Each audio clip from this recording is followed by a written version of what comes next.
తిరుమల శ్రీవారిని Telangana BJP MP Laxman దర్శించుకున్నారు. ఈ సందర్భంగా గత వైసీపీ ప్రభుత్వంపై ఆగ్రహం వ్యక్తం చేశారు. వైసీపీ హయాంలో తిరుమల తిరుపతి దేవస్థానంను అవినీతిమయం చేశారని ఎంపీ లక్ష్మణ్ ఆరోపించారు. గత ప్రభుత్వంలో జరిగిన అవకతవకలు, అవినీతిపై సీఎం చంద్రబాబు చర్యలు తీసుకోవాలని డిమాండ్ చేశారు. అన్నదానంలో నాసిరకం భోజనం, ఆయుర్వేద ఫార్మసీలో యంత్రాల కొనుగోలు, లడ్డూలో కల్తీ అంశాలు భక్తుల్లో ఆందోళన కలిగిస్తుందన్నారు. టీటీడీలో జరిగిన అవినీతిపై సీఎం చంద్రబాబుకు లేఖ రాస్తానన్నారు.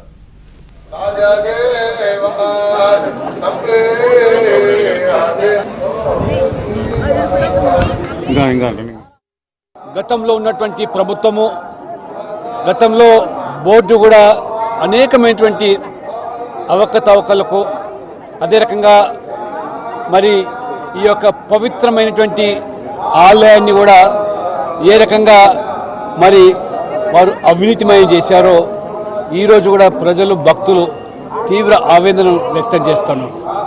ఇవాళ గౌరవనీయులు ముఖ్యమంత్రి చంద్రబాబు నాయుడు గారు ఇవాళ తిరుపతి అభివృద్ధి కోసము లేదా ఈ బోర్డు కూడా అనేక చర్యలు తీసుకుంటున్నప్పటికీ మరి గతంలో జరిగినటువంటి అవకతవకల పట్ల, మరి అవినీతి పట్ల పూర్తి స్థాయిలో ప్రస్తుత ప్రభుత్వము మరి విచారణ జరిపించి చర్యలు తీసుకోవాల్సిన అవసరం ఉందని చెప్పి భక్తులు భావిస్తూ ఉన్నారు. పరకామణిని వదలలేదు, లేదా ఈ యొక్క ఫార్మసీని వదలలేదు.